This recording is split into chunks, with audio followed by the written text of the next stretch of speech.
Bienvenidos nuevamente. Nosotros estamos en un enlace telefónico con la ministra del Ambiente para hablar pues de los últimos acontecimientos de acuerdo a esta extensión de la cuarentena y la nueva convivencia que tenemos que tener. Bienvenida, ministra, buenas noches.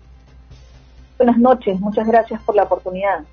Ministra, vamos a hablar largo de esto porque todavía hay ciertas dudas de lo que dijo el presidente de la República. Se han venido aclarando porque ya salió el decreto de urgencia y algunos ministros han venido explicando de qué se trata. Pero yo empezaría preguntándole, primero se llamó a esta cuarentena una cuarentena, he escuchado esta palabra de algunos expertos medieval, que fue demasiado estricta y que esto ha, removido los cimientos de la economía. Entonces ya estamos soltando un poco el tema del aparato económico para reactivar, porque es lo que necesitamos, los peruanos necesitan comer. Pero ¿por qué al soltar un poco no se ha optado por los cercos epidemiológicos que tanto piden los expertos? ¿Por qué no se ha focalizado? ¿O es que el Perú es tan complejo, Lima es tan compleja que no se puede hacer esto? Y se lo pregunto porque es lo que ha funcionado en otros países. A ver, muchas gracias por la oportunidad y además por las preguntas, porque creo que son bien pertinentes para tratar de ayudarnos a explicar la situación. Lo primero que yo tendría que decir es que nosotros no consideramos que las medidas que tomamos desde el principio de tomar la decisión de iniciar este tema del aislamiento social de manera temprana haya sido inadecuada. Muy por el contrario. Nosotros sí consideramos que esa medida para un país como el nuestro, para una cultura como la nuestra, era necesaria. Si uno mira el análisis de las cifras, los expertos dicen también, y además los expertos de manera independiente, no lo dice el gobierno, que si no se hubieran tomado esas medidas, tendríamos a estas alturas, en realidad a principios de mayo, más de 80.000 fallecidos. Y eso es lo que no queremos. Hemos tomado las medidas para tratar de salvar cada vida es importante. Y efectivamente tomamos esta medida del aislamiento social, aún sabiendo que esto tenía un fuerte costo económico, porque para nosotros el centro de las decisiones ha sido la prioridad de pensar en la salud de las personas. Somos conscientes de que esa medida ha hecho de que la gente efectivamente mantenga el aislamiento social de mejor manera durante las primeras semanas. Hay un gran esfuerzo que ha hecho el pueblo peruano y que nosotros agradecemos, pero poco a poco la gente también ha ido relajando algunas de estas medidas y entendemos, básicamente por la necesidad. Pero esto no significa que no somos conscientes de que todavía hay que seguir. Y por esa razón es que entendiendo y tratando de tener un equilibrio a estas alturas donde ya hemos llegado a lo que le llamamos la meseta, que no significa que esto es una caída libre, o sea, no es llegar a un punto e inmediatamente va a bajar, sino es justamente una meseta, un lugar donde estamos equilibrando los puntos de las lecturas, de los contagios, de las personas fallecidas, y después va a ir bajando lentamente. Como lo decía el presidente de la República, esto no es una carrera de 100 metros planos, esto es una maratón. Y entonces, las reglas siguen teniendo la misma premisa desde el comienzo. Quedarse en casa es la mejor medida. Pero si hay personas que por la naturaleza de su trabajo tienen que salir, o por buscar los alimentos, o las medicinas, o tener que hacer algún trámite en el banco para cobrar justamente y tener los recursos para comprar los alimentos, tienen que salir, tenemos que seguir tomando las mismas medidas de protección. El uso de la mascarilla, el distanciamiento social, el lavado de manos, porque el virus sigue existiendo. Lo que hemos hecho ha sido tratar de reducir, de hacer más lento el contagio, pero el virus sigue existiendo y se contagia a través de las personas. Sin embargo, ministra, usted me habla de que esta cuarentena nos ha servido, pues yo sé que ha servido para incrementar las camas y también nos da un número de que si no se hubiese hecho esta cuarentena hubiesen habido muchísimas más muertes, pero también coincide conmigo que en este momento nosotros estamos bajo los reflectores no solo del periodismo nacional, sino de prestigiosos medios de comunicación internacionales que se preguntan qué es lo que ha fallado en el país, por qué nosotros, habiendo tenido esta cuarentena, actuado rápidamente, tenemos este nivel de contagio, por qué vamos ya en los 3.500 muertos, por qué estamos avanzando tan rápido. Usted me habla de una meseta, acabo de entender, porque todo el mundo pensaba que la meseta era que llegabas y era plano. Usted me acaba de decir algo que es muy importante para comunicar. Ahí en la meseta es donde se ve estabilizar, entonces por eso vemos picos, regresamos, volvemos a subir, entonces hasta que se estabilice no vamos a comenzar a descender. Pero mi pregunta, ¿por qué no ha dado resultado tanto como se quería? Y una de las manifestaciones es que se ha tenido que alargar esta cuarentena. A ver, nuevamente, le agradezco mucho la pregunta porque creo que nos permite explicar lo que nosotros también vemos que está sucediendo. Nadie creo que puede ocultar que somos un país donde la informalidad es un problema, y lo ha sido siempre, con COVID o sin COVID. Entonces, la informalidad hace que, por ejemplo, muchísima cantidad de gente no tenga una cuenta bancaria, no esté registrado en los padrones del Estado. Entonces, cuando queremos focalizar la ayuda a las personas, y en vez de que tengan que ir al banco a cobrar un bono, hacerle un depósito en cuenta, no podemos, porque la inclusión financiera en nuestro país prácticamente no ha existido. Entonces, de 3,5 millones de personas, que era la cifra del primer bono, ¿no? Solo 500.000 se le podía hacer depósito en cuenta, de los 3,5 millones de hogares, ¿no? La informalidad hace que las personas, en muchos casos, tengan que vivir del día a día, y por eso reconocemos enormemente el esfuerzo que las personas han hecho para mantenerse lo más que han podido en sus casas. Exitosa. Pero desde el principio sabíamos que la informalidad, que un precario sistema de salud como el que nosotros tenemos en el Perú, porque para nadie tampoco es un secreto que el sistema de salud en el Perú es precario, no iba a permitir, si la gente se contagiaba desde el principio que llegó la epidemia, poder atenderla. Hoy día estamos teniendo problemas donde tenemos la mayor cantidad de contagios, pero estamos pudiendo mejorar las condiciones justamente por ese tiempo que estamos ganando gracias al esfuerzo de la gente. Lo que tenemos que ser absolutamente sinceros, y eso le pasa también a otros países, es que mucha gente se va a contagiar.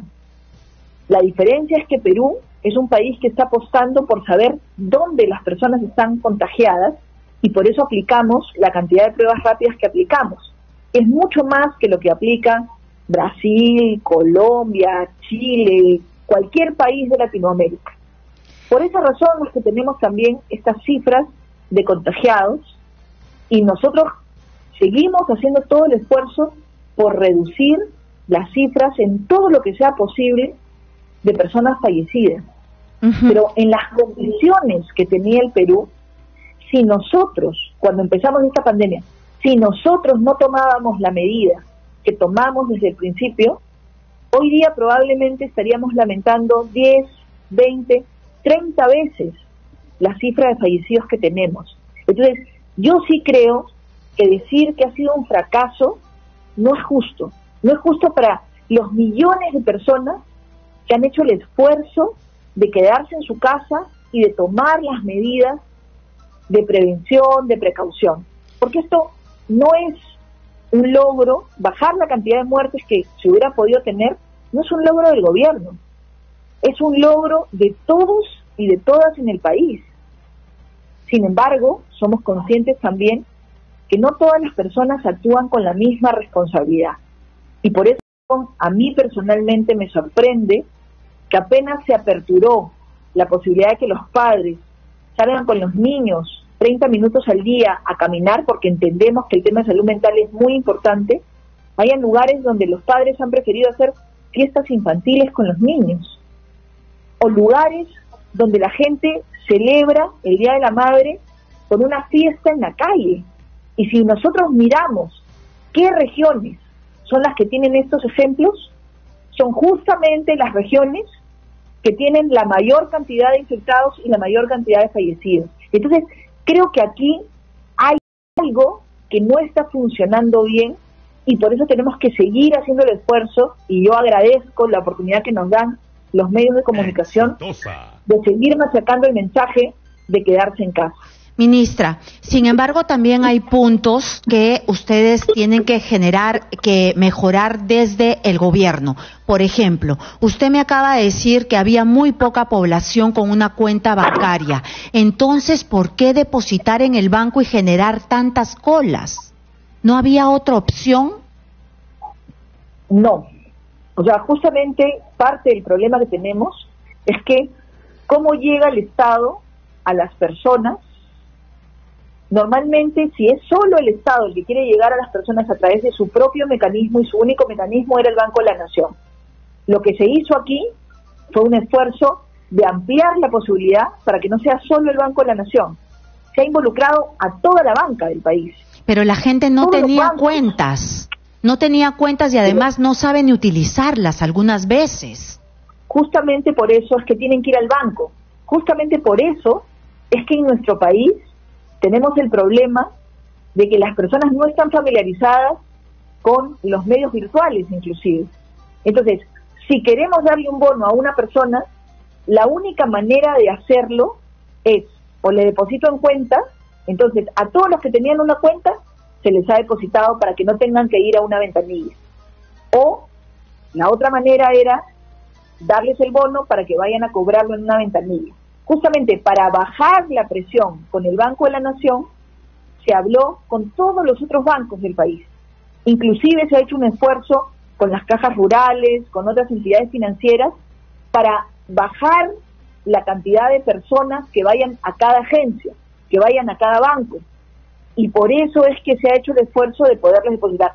Pero las personas también, y lo entendemos, están desesperadas porque necesitan los recursos. Entonces, muchas veces, cuando uno hacía el análisis de una cola en el banco, algunas personas eran las que estaban ahí ya para cobrar su bono, pero habían muchos otros que estaban yendo a preguntar si les iban a dar el bono, si les correspondía, cuándo podían hacerlo. Entonces, creo que también aquí tenemos que hacer un esfuerzo de que las personas puedan entender que en este momento hay que ir cuando se les convoca. Sabemos que hay cosas que hay que mejorar, por supuesto que sí. Estamos haciendo todo el esfuerzo, y cuando escuchamos alguna buena propuesta, cuando alguien plantea alguna cosa propositiva, de verdad lo analizamos y tratamos de ponerlo en práctica. Porque creo que aquí no puede haber mezquindad. No podemos despreciar cualquier buena idea que alguien tenga. Sin embargo, también hay que ser conscientes que estamos ante un tema médico, es un tema de salud. Entonces, yo he visto por ahí, y hay una cosa que nos preocupa, que están empezando a circular recetas, ¿no? Y es básicamente, esta es la receta Salvador, esto es lo que te tienes que tomar si tienes un principio de COVID. Así no se puede manejar tampoco una epidemia, una pandemia como esta, porque si una persona tiene hipertensión, o una persona tiene alguna otra complicación médica, o toma otra medicina, de repente algunas de esa lista es una contraindicación.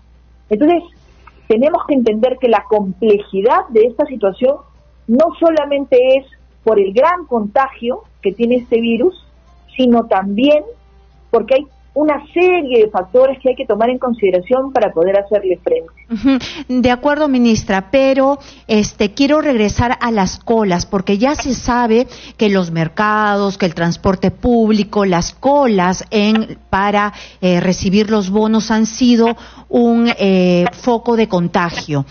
Si ya sabían ustedes que la gente no tenía estas cuentas de ahorro y que estaba desesperada por por comer. Yo he escuchado algunas veces que decían, ¿por qué no sacan al ejército y que se les reparta? Esto es una locura, no se puede, porque también el tema de la repartición de las canastas, hemos visto cómo han sufrido los alcaldes, en realidad, una ineficiencia en gestión total, porque hay alcaldes que no terminan de repartir las canastas cuando las personas tienen hambre, y por eso han tenido que salir.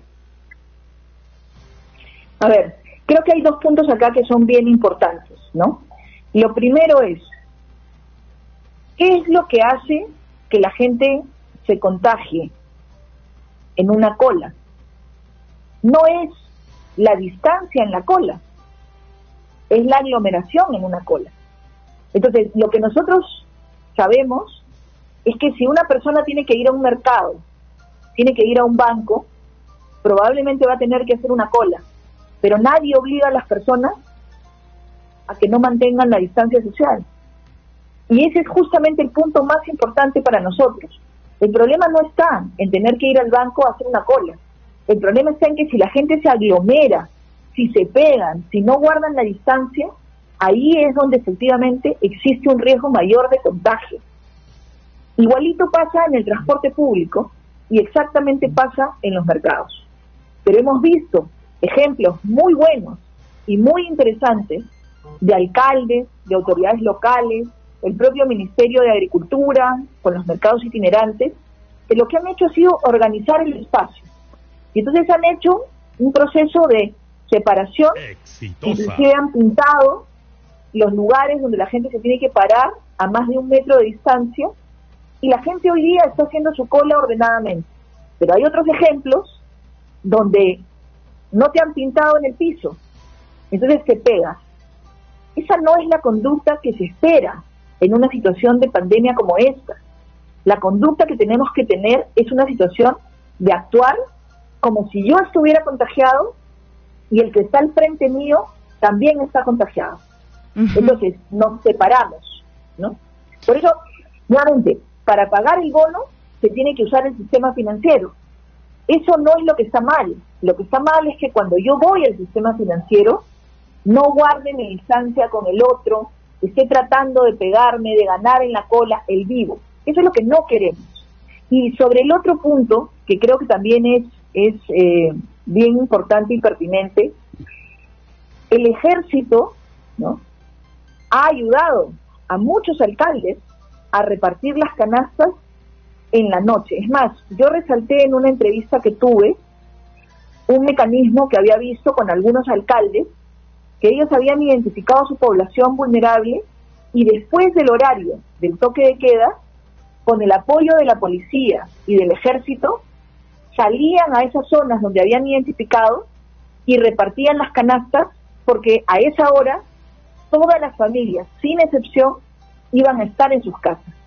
Y entonces se ha hecho un reparto ordenado y seguro, se ha podido tomar nota, se ha pedido inclusive que haya veedurías ciudadanas que han acompañado este proceso. En algunos, no todos los alcaldes, en algunas partes, ¿no? Así es, no todos los alcaldes han tomado esa decisión. Hay algunos otros donde hay problemas de corrupción, gobiernos regionales, inclusive instituciones del gobierno nacional, y ahí sí tenemos que ser absolutamente implacables, como lo ha dicho el presidente de la República, porque no hay perdón de Dios, no hay posibilidad de aceptar que en estas condiciones que estamos viviendo, un servidor público, en cualquiera de los niveles de gobierno, tenga la conducta de robarle a un enfermo, de comercializar las pastillas, el oxígeno. Eso es inaceptable, imperdonable. Y ahí nosotros esperamos que le caiga al que sea todo el peso de la ley, porque eso es realmente, en una situación como esta, donde estamos tratando de salvar vidas humanas, inaceptable. La corrupción tiene que caer siempre, pero en estas condiciones aún más todavía. Claro, porque además no solamente es que le roba a un enfermo o a un ciudadano, sino le puede robar hasta la vida, porque si no le llegan las medicinas o la protección a un policía, como hemos visto, lamentablemente lo peor de la policía ha salido en esta pandemia. Pero usted habla de fiscalización y de todo el peso de la ley. ¿Se van a dar agravantes por pandemia? Es decir, hemos visto una conducta sistemática en la Policía Nacional. ¿Esto va a tener consecuencias? Yo sé que tenemos ya normativas, leyes, legislación y el Código Penal, pero estamos en una situación excepcional donde depende la vida o la muerte de una persona. Ustedes en el Consejo de Ministros han visto de alguna manera, en algún momento, endurecer las penas? A ver, si se quieren cambiar las penas, esto es algo que tendría que ir a un cambio en el marco de la ley, ¿no?, del Código Penal. Pero yo realmente creo, además yo soy abogada, que con las penas que tenemos nosotros hoy día, podríamos usar las figuras que existen de agravantes, ¿no?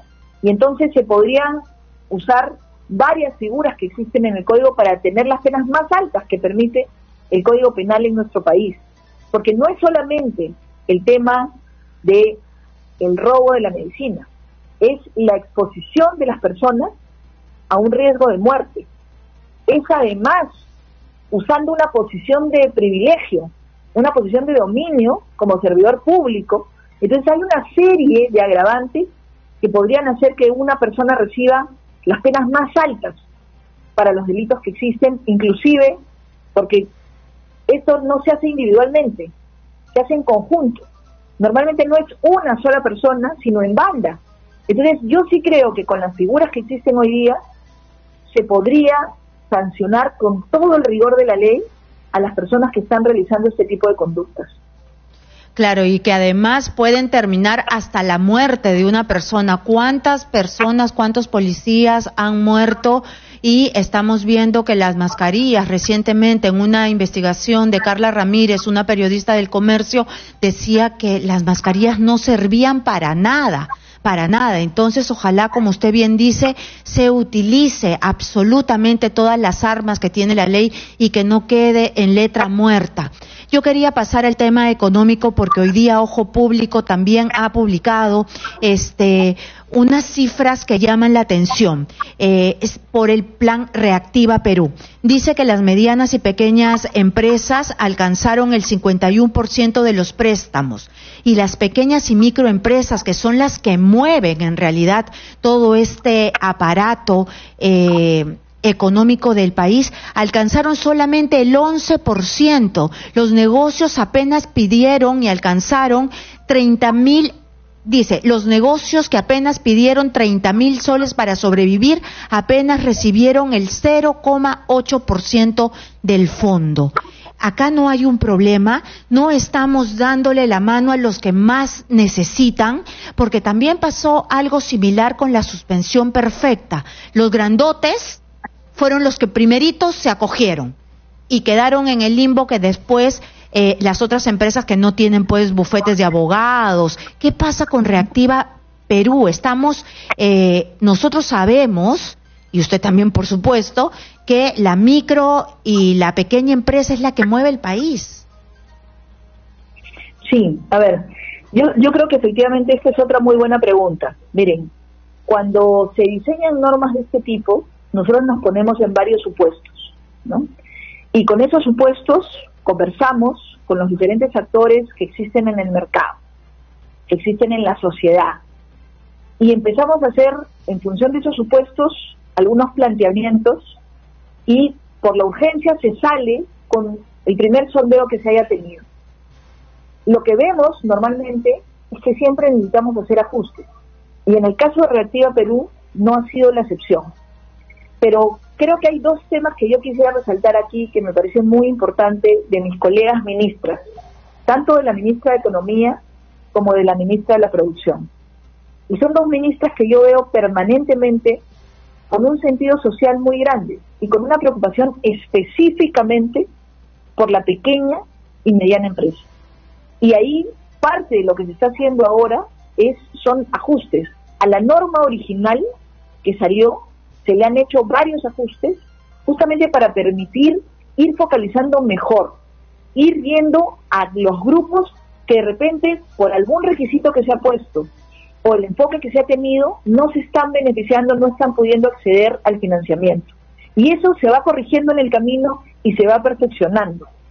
Hay, por otro lado, también, a veces, mucho temor de las empresas de realmente poderse endeudar y después poder pagar, ¿no?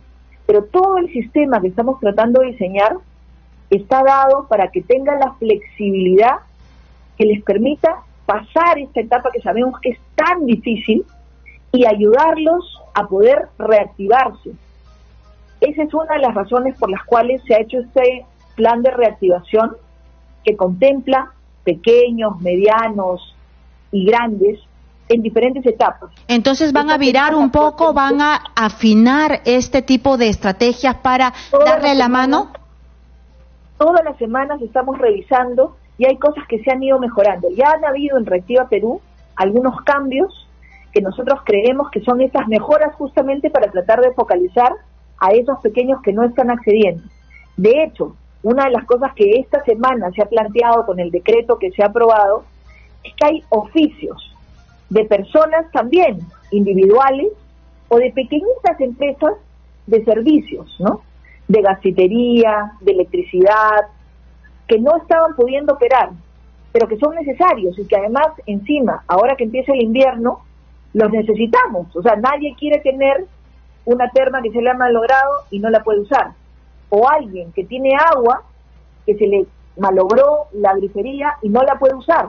O alguien que necesita que se le ponga el agua y justamente se estaba terminando la obra y no se pudo terminar. Entonces, son muchos los factores que se presentan y estamos tratando de tener un equilibrio, pero siempre, y eso es algo que quisiera resaltar, siempre tomando como primera prioridad la salud de las personas. Entonces, de acuerdo, todo lo que se abre tiene que tener algunos protocolos de seguridad.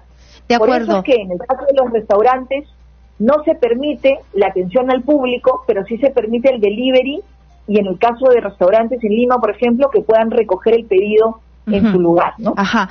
Yo acá tengo otro dato preocupante y lo que yo le quiero preguntar y llamar la atención con esta información es que si la implementación de lo que dice en el papel realmente está funcionando o esta es la brecha terrible que siempre tenemos. Está en el papel pero no se implementa. Ya le estaba hablando de Reactiva Perú. Ahora también David Tuesta, ex ministro de Economía, dice que hay un análisis muy interesante de Luis Alberto Arias sobre el estímulo fiscal, es decir, este 12% del PBI que se iba a inyectar a nuestra economía para tratar pues de solucionar el tema de la pandemia en todo el ámbito, y se realzó pues todo lo que íbamos a invertir, 12% del PBI, pero en la práctica según los datos del CIAF y el MEF, solamente se habría hecho efectivo del gasto público el 0,6%. Es decir, del 12% que se prometió, hasta el momento solamente se ha utilizado el 0,6% de ese dinero. A ver, miren, yo creo que aquí nuevamente la información debe ser una información que contemple un análisis integral de las cosas.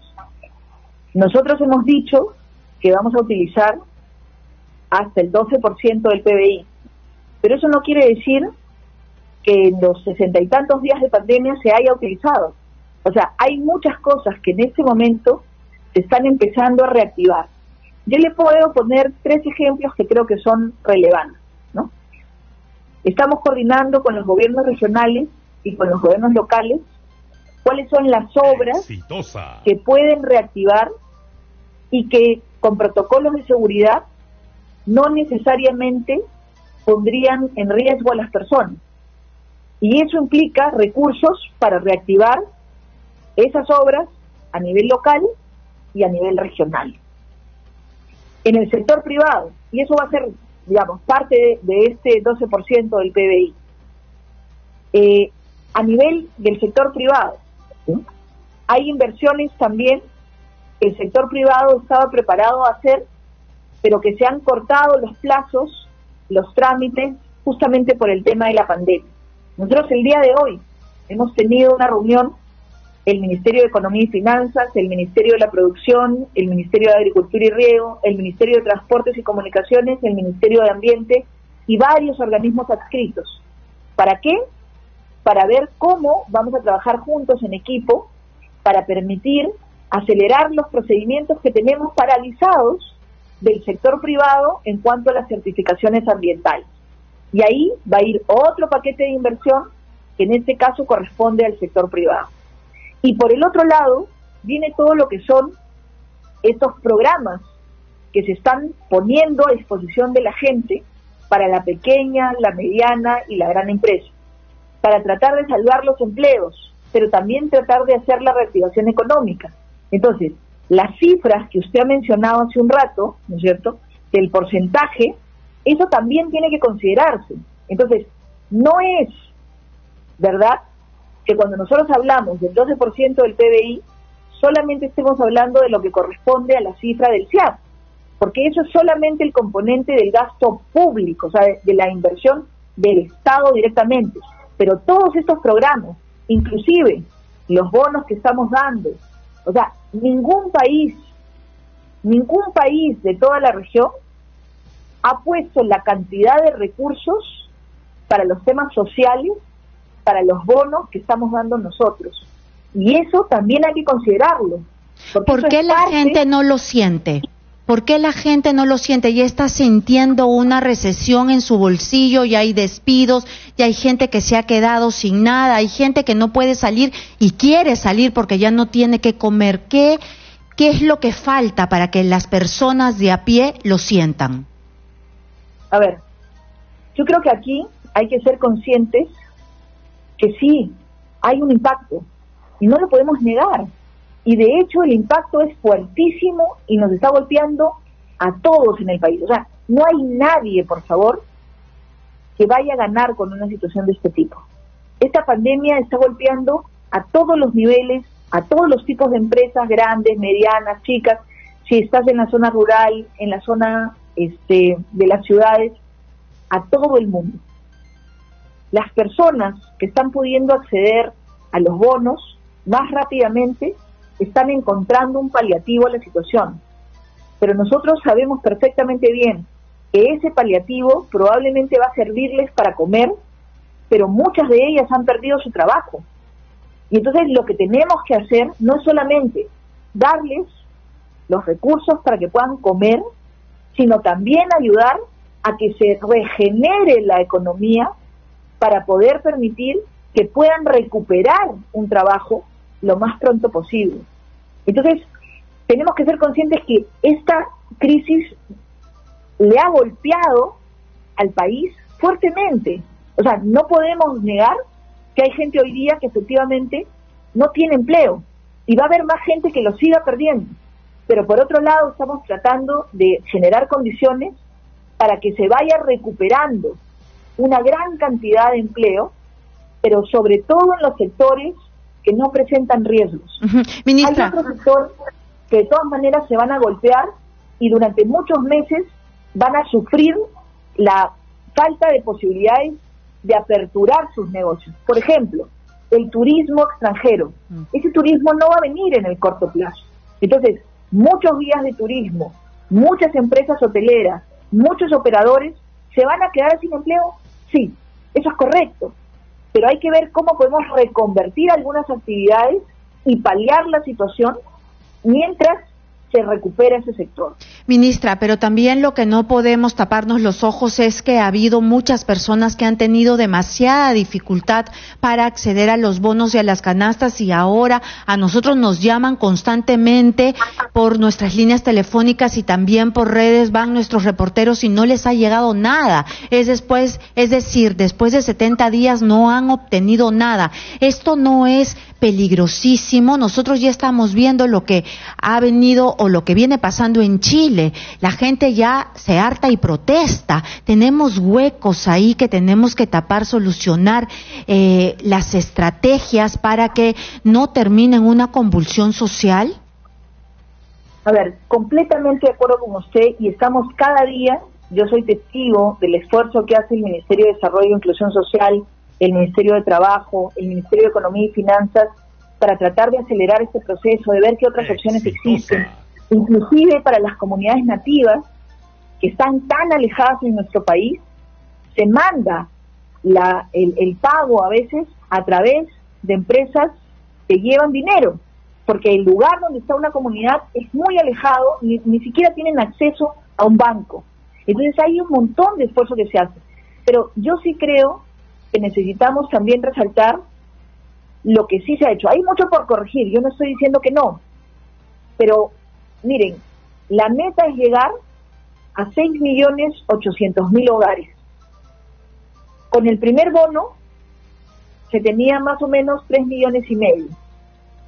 Con el segundo bono, el bono independiente, 700.000 más, ¿no? Luego 1 millón con el bono rural. Y la diferencia es lo que hemos llamado el bono universal. En conjunto, los 6.800.000 hogares requieren cobrar su bono. Claro, pero el sentido de la oportunidad también, ¿no? A este bono universal ha sido complicado. Pero ¿cuánto hemos avanzado ya de esos 6.800.000? ¿No es cierto? Estamos bordeando, según entiendo yo, casi 5 millones, más de 5 millones. Entonces, imagínense lo que ha significado para toda la gente que se ha beneficiado contar con esta ayuda. Pero hay 1 millón y tanto de peruanos que están necesitados. Todavía nos falta ese millón de peruanos. Entonces, allí es donde estamos tratando de llegar. Son los que están en los lugares más alejados, o los que no estaban en el padrón general de hogares, los que en muchos casos, justamente debido a la informalidad que tiene nuestro país, eran casi los invisibles. Y son fallas del sistema que tenemos que corregir. Entonces, fíjense, hoy día estamos corrigiendo a la par, ¿no? El sistema de inclusión financiera, el sistema de informalidad, el sistema de los programas sociales, el sistema de identificar a los hogares, toda la cifra de las personas que tendrían que estar identificadas en estos padrón general de hogares, que no estaba actualizado, todo eso a la vez, además de pagar el bono. Entonces, no es un reto sencillo, pero lo enfrentamos. Y creemos que el camino correcto es también empezar, por ejemplo, a permitir habilitar otros mecanismos como los comedores populares, que también se han empezado a habilitar junto con los alcaldes. O sea, todo el tema de las canastas, ¿no?, tuvo como objetivo también ayudar a que esas familias que podían estar en la situación más vulnerable y que de repente todavía no habían cobrado el bono, puedan recibir una ayuda a través de sus municipios, que son los que están más cerca, la autoridad más cercana de la gente. Entonces, son varios los mecanismos que estamos tratando de implementar. Ministra, el tema de la educación, nosotros hemos tratado hace solamente un entrevistado antes de usted, fue el congresista Simeón. Él nos había hecho llegar un video donde lamentablemente se veía a niños de Apurímac que tenían que caminar a cuesta arriba para buscar señal de radio, porque no tenían cómo estudiar, no tienen un celular, las laptops, según el secretario general del SUTEP, ni siquiera se ha conformado el comité para la compra de las laptops. Esto sí es una necesidad de urgencia, ¿no? Entonces, le comento un poco el video porque era dramático ver, y los padres lo narraban, quechohablantes, que iban subiendo con su radio buscando señal para escuchar el Aprendo en Casa. Y el congresista nos decía algo, que lamentablemente las radios pequeñas, comunitarias del interior del país, de donde están los peruanos invisibles de los que usted habla, que han estado invisibles durante décadas, esas radios han quebrado por la pandemia. Entonces no han recibido ningún subsidio, nada de parte del MTC para seguir al menos en pie para darle a estos niños el Aprendo en Casa. Ese es un problema bastante complejo, y además el tema de que no está ni siquiera la comisión para comprar las computadoras. ¿Cuánto se va a tener que esperar? A ver, nuevamente, esta pandemia no solamente ha desnudado los problemas de inclusión financiera o los problemas de información o de informalidad, sino también los problemas de conectividad que tiene nuestro país, los problemas que tiene el sistema de salud y el sistema de educación. Y hoy día estamos haciendo un esfuerzo enorme. Nuevamente, no solo el gobierno, los padres de familia, los propios alumnos, las autoridades locales, estamos haciendo el esfuerzo por tratar de que la educación pegue un salto cualitativo que no ha pegado en los últimos 10 o 20 años. Porque claramente nosotros tuvimos que decidir, ¿qué hacemos? ¿Seguimos permitiendo que los niños y las niñas no puedan recibir ninguna clase hasta que termine todo el proceso de la pandemia? ¿O buscamos una alternativa? Cuando planteamos el tema de la escuela de manera virtual, de manera que la gente pudiera recibirla por radio, por teléfono, por televisión, se nos acusó de que cómo era posible que pudiéramos hacer eso, ¿no? Pero lo cierto es que lo hemos hecho, porque si bien el 100% de los niños y niñas no tienen necesariamente las mejores condiciones para lograr recibir la educación, sí hay un gran porcentaje de niños y niñas que lo están haciendo hoy día. Y sobre aquellos que no pueden hacerlo, tenemos que ir focalizando la ayuda, tenemos que ir mejorando, como en estos casos de Apurímac. Congresista. Estoy segura que no solamente en Apurímac, sino también en la Amazonía de nuestro país.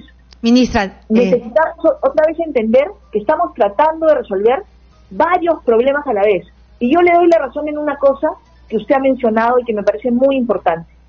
Hoy día, más que nunca, nuestro sentido de urgencia se tiene que incrementar. Y en eso sí, tenemos que hacerlo lo más rápido que podamos. Ministra, estoy volando en tiempo, pero yo quiero una respuesta chiquitita, porque mientras que hablábamos me llegan por las redes sociales un tríptico que dice: desacato masivo, el hambre es más peligroso que el virus, este lunes la inmensa mayoría de peruanos saldrán a trabajar, justo lo que yo le estaba diciendo de la convulsión en Chile. Se están haciendo seguimientos de inteligencia para detectar, porque esto se detecta con inteligencia, para detectar si hay ciertos movimientos que de repente quieren romper el orden en nuestro país y empezar protestas masivas, o todavía eso no se tiene mapeado. A ver, la inteligencia en el país sigue operando, o sea, eso es parte de lo que tiene que hacerse siempre, ¿no?